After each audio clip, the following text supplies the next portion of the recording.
عبداللہ ابن عمر ابن عاص، یہ عمر ابن عاص کے بیٹے ہیں عبداللہ، ساری ساری رات نفلوں میں کھڑے ہوتے تھے، سارا سارا دن روزے رکھتے تھے اور گوشت نہیں کھاتے تھے۔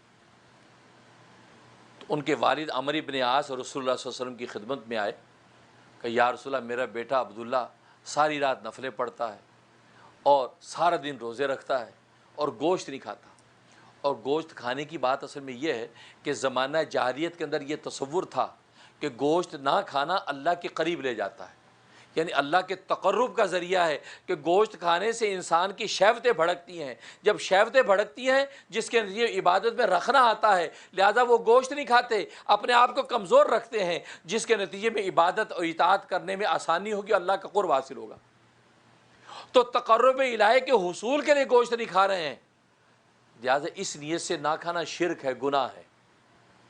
آج بھی بہت سے لوگ گوشت نہیں کھاتے، لیکن وہ گوشت آپ طبی مجبوری میں نہیں کھاتے، عجیب ہمیں ڈاکٹر نے ریڈ میٹ منع کر دیا ہے، آپ کی طبی مجبوری نہ کھائیے، آپ اس کو حرام تو نہیں سمجھتے، یا نہ کھانے کو آپ اللہ کے تقرب کا ذریعہ تو نہیں سمجھتے۔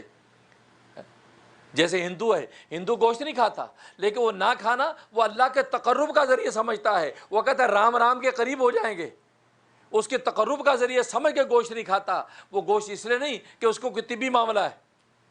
اگر ایک مسلمان ویجیٹیرین ہے تو اس کا ویجیٹیرین اور معنی میں ہے، کیونکہ وہ گوشت اس کی صحت کو نقصان دے رہا ہے، اور اگر ایک ہندو ویجیٹیرین ہے تو وہ ایک اور معنی میں ہے، کیونکہ گوشت نہ کھانے کو اللہ کا تقرب سمجھ رہا ہے۔ تو نبی کریم صلی اللہ علیہ وسلم کو جب یہ شکایت پہنچی، آپ نے عبداللہ کو بلایا، عبداللہ ابن عمر کو بلایا، کہا کہ میں نے سنا ہے کہ تم ساری رات نفلیں پڑھتے ہو۔ جی یا رسول اللہ۔ تم سارا دن روزے رکھتے ہو۔ جی یا رسول اللہ۔ تم گوشت نہیں کھاتے ہو۔ جی یا رسول اللہ۔ اب دیکھو، یہ ایک سنت عمل بتایا جا رہا ہے کہ اگر کسی کی شکایت لگے تو پہلے اس شکایت کو ویریفائی کر لو کہ بھئی یہ میں نے سنا، یہ صحیح ہے۔ بھلے ابا نے شکایت کی ہے، کیونکہ ابا بھی سے بھی غلطی ہو سکتی ہے، دیکھا کچھ اور سمجھا کچھ اور ہو، شکایت لگا بیٹھے، اس لیے سنتے نہ بھڑک جاؤ، اور جی اس کا ابا تو جھوٹ نہیں بول سکتا۔ بھئی جھوٹ کی بات نہیں ہے، اس کو پتہ ہی نہ چلا ہو کہ حقیقت ہے کیا، کیا بیٹھا ہو، اس لیے ویریفائی کیا رسول اللہ، پہلے ویریفائی ہو گیا، اب آپ غضب نہ، اب ڈانٹا آپ، کہا کہ انا لنفسک علیک حقا، تیری نفس تیری ذات کا تجھ پر حق ہے، انا لجسدک علیک حقا، تیرے جسم کا تجھ پر حق ہے، انا لزوجک علیک حقا، تیری بیوی کا تجھ پر حق ہے، انا لعینک علیک حقا، تیری آنکھوں کا تجھ پر حق ہے۔ فرمایا اگر تو ساری رات سوئے گا نہیں تو آنکھیں تیری اندر گڑ جائیں گی، تو گوشت نہیں کھائے گا، ہڈیوں کا پنجر بن جائے گا، تیری بیوی کا حق ہے، اس حق کو تو کیسے پورا کرے گا، ڈانٹا۔